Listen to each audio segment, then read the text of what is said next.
ఇప్పుడు మీరు చూస్తుంది అసలైన తిరుపతి కాదు.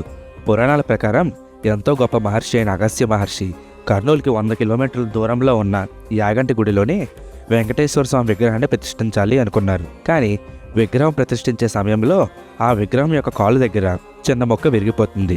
దానితో అగస్త్య మహర్షి విగ్రహ ప్రతిష్టను ఆపేసి ఎంతో బాధపడి ధ్యానంలోకి వెళ్ళిపోతారు. అదే సమయంలో పరమశివుడు అగస్త్య మహర్షి ముందు ప్రత్యక్షమై ఈ గుడిలో శివపార్వతుల విగ్రహాలను ప్రతిష్ఠించు, ఎందుకంటే ఈ గుడి అచ్చం కైలాసంలాగానే ఉంది, కాబట్టి ఈ గుడిలో మేమిద్దరం ఉంటాం అని చెప్పడంతో అగస్త్య మహర్షి శివపార్వతుల విగ్రహాల్ని యాగంటి గుడిలో ప్రతిష్ఠిస్తారు. అప్పటి నుంచి ఈ గుడి ఉమామహేశ్వర స్వామి గుడి కింద మారింది. ఈ గుడిలోనే ప్రతి 20 సంవత్సరాలకి పెరుగుతున్న మహానంది ఇక్కడే ఉంది.